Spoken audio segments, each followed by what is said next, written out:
ناظرین، تاریخ میں ہار اور جیت کا فیصلہ طاقت کی بنیاد پر نہیں ہوتا۔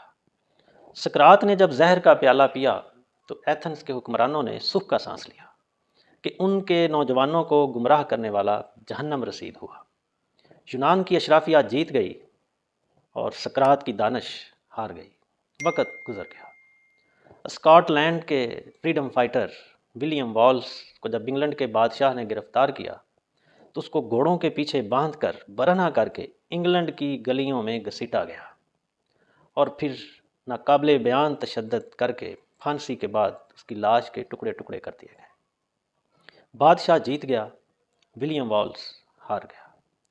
گلیلیو نے جب یہ تحقیق کی کہ زمین اور دیگر سیارے سورج کے گرد گھومتے ہیں تو چرچ نے اس کو کیتھولک عقائد کے خلاف قرار دے دیا اور اس پر کفر کا فتویٰ لگا دیا اور اس کو غیر معینہ مدت کے لیے گھر میں قید کر دیا، اور وہیں پہ 9 سال کے بعد اس کی موت ہو گئی۔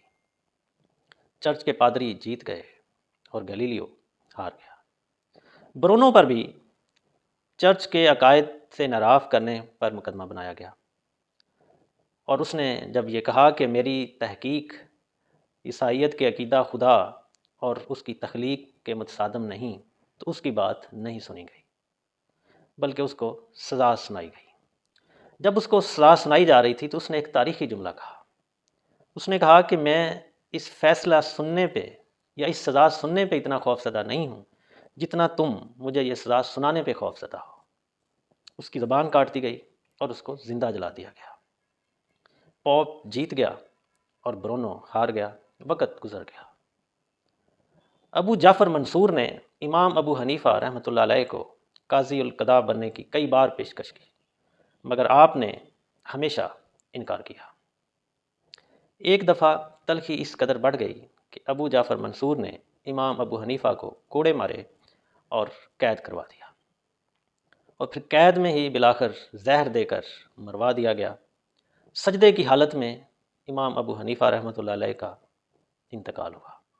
نماز جنازہ میں مجمع کا عالم یہ تھا کہ 50,000 لوگ امڑ آئے۔ 6 دفعہ نماز جنازہ پڑھائی گئی۔ ابو جعفر منصور اس وقت جیت گیا، امام ہار گئے، وقت گزر گیا۔ جیسا کہ ہم نے ناظرین شروع میں کہا کہ تاریخ میں ہار جیت کا فیصلہ طاقت کی بنیاد پر نہیں ہوتا۔ یونان کی اشرافیہ اس وقت سقراط سے زیادہ طاقتور تھی، مگر تاریخ نے ثابت کیا کہ سقراط کا سچ زیادہ طاقتور ہے۔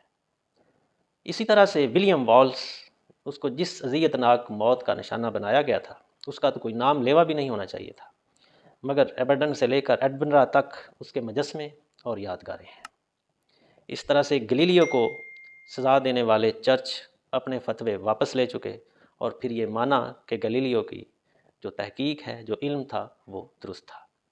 برونو کو جب زندہ جلایا گیا تو 350 سال کے بعد اس کی تحقیق اور نظریے کو بھی درست مان لیا گیا اور اس پر جو ظلم کرنے والے تھے ان کو غلط قرار دے دیا۔ اسی طرح سے ابو جعفر منصور کی جب موت ہوئی تو 100 قبریں کھودی گئیں اور کسی ایک میں اس کو دفن کر دیا گیا تاکہ لوگوں کو پتہ نہ چلے کہ اس کی قبر کون سی ہے۔ یہ اس خوف کی وجہ سے کیا گیا کہ کہیں لوگ اس قبر کی بے حرمتی نہ کریں۔ تو ناظرین، یہ تاریخ کا فیصلہ اور جو اس وقت فیصلے ہوتے ہیں، اصل فیصلہ کچھ ہی ٹائم کے بعد تاریخ دیتی ہے۔ آج سے 100 سال کے بعد تک ہم میں سے کوئی بھی زندہ نہیں ہوگا، مگر وہ لوگ تاریخ میں ہمیشہ زندہ رہیں گے جو حق اور سچ پہ چلتے ہیں اور حق اور سچ کا ساتھ دیتے ہیں۔ Thank you.